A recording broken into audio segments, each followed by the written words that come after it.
आज की कहानी का शीर्षक है पेपर बैग राजकुमारी। सुनने में थोड़ा अजीब है, लेकिन ऐसी कहानी भी है। तो पूरी कहानी जानने के लिए आखिर तक बने रहे। चलिए शुरू करते हैं। एक बार की बात है, एक दूर के राज्य में एलिजाबेथ नाम की एक खूबसूरत राजकुमारी रहती थी। एलिजाबेथ की सगाई रोनाल्ड नाम के एक खूबसूरत राजकुमार से हुई थी। वे एक दूसरे से बहुत प्यार करते थे और एक भव्य समारोह में उनकी शादी होने वाली थी। राज्य उत्साह से भरा हुआ था, क्योंकि हर कोई शाही शादी की तैयारी कर रहा था। एलिजाबेथ न केवल सुंदर थी, बल्कि चतुर और दयालु भी थी। उसके पास वह सब कुछ था जो एक राजकुमारी चाहती थी: शानदार पोशाकें, चमचमाते गहने और एक भव्य महल। लेकिन सबसे महत्वपूर्ण बात यह है कि उसके पास प्रिंस रोनाल्ड का प्यार था, जिसकी बहादुरी और आकर्षण के लिए हर कोई प्रशंसा करता था। एक दिन जब एलिजाबेथ शाही बगीचे में फूल चुन रही थी, तभी कहीं से एक डरावना ड्रैगन प्रकट हुआ। ड्रैगन के पंख पन्ने की तरह हरे रंग के थे, आंखें आग के अंगारों की तरह चमक रही थी और पंख काले बादल की तरह आकाश में फैले हुए थे। एक ही सांस में ड्रैगन ने महल में आग लगा दी, जिससे वह राख में तब्दील हो गया।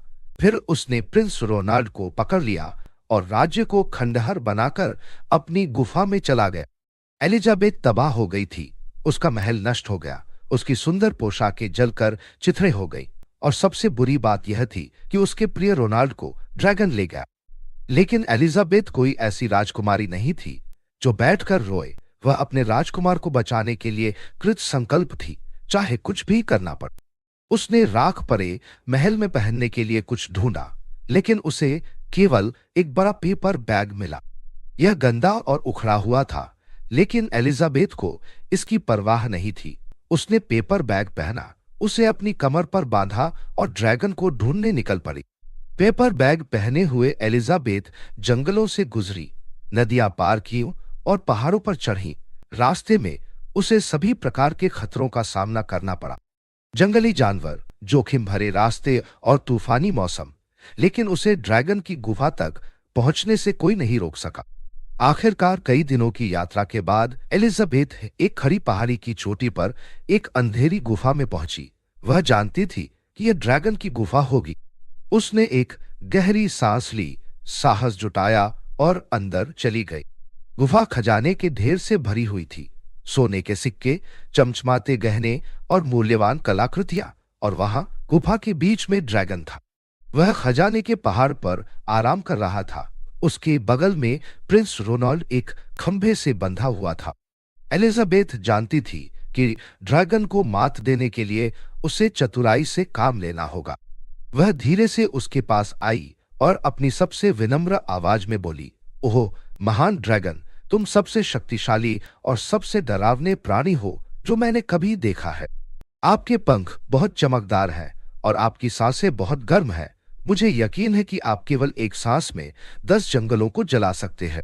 अपनी प्रशंसा से खुश होकर ड्रैगन ने अपनी छाती फुला ली और आग का एक बड़ा गोला छोड़ दिया। आग की लपटों ने गुफा को जला दिया और ड्रैगन को खुद पर बहुत गर्व महसूस हुआ। बेशक मैं कर सकता हूं, ड्रैगन ने गुरूर में कहा। मैं एक सांस में 50 जंगल जला सकता हूं। एलिजाबेथ ने ताली बजाई और कहा, यह आश्चर्यजनक है। मुझे यकीन है कि आप दुनिया भर में सिर्फ 10 सेकंड में उड़ सकते।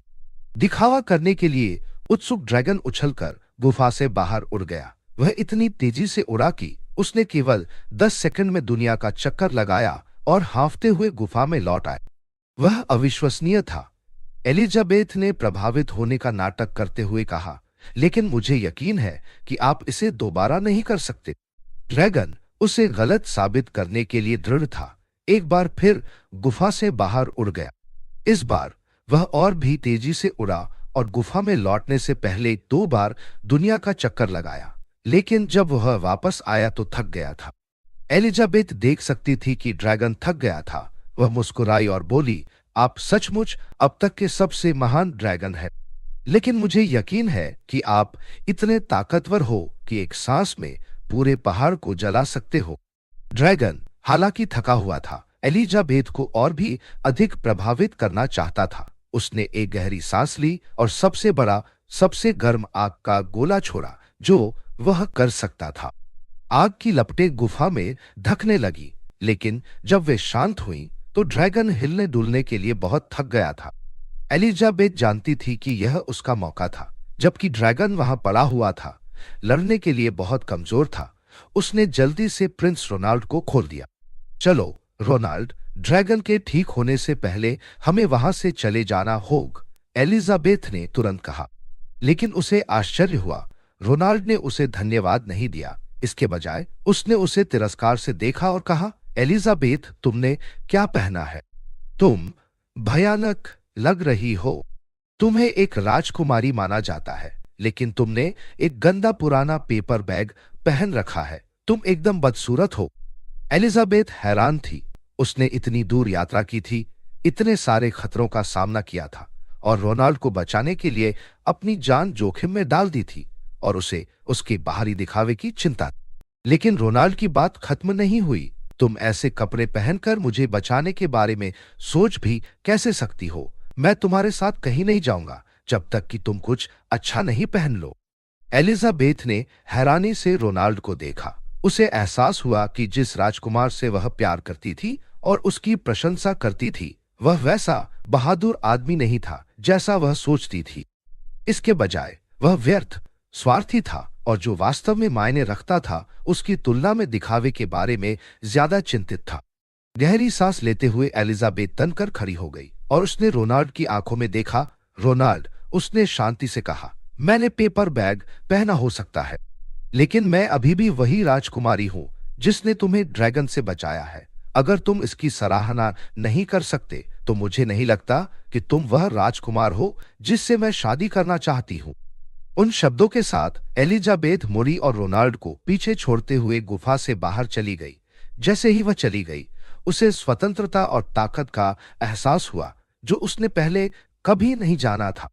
उसे खुश करने के लिए किसी राजकुमार की जरूरत नहीं थी। वह अपने आप में मजबूत, चतुर और सक्षम थी।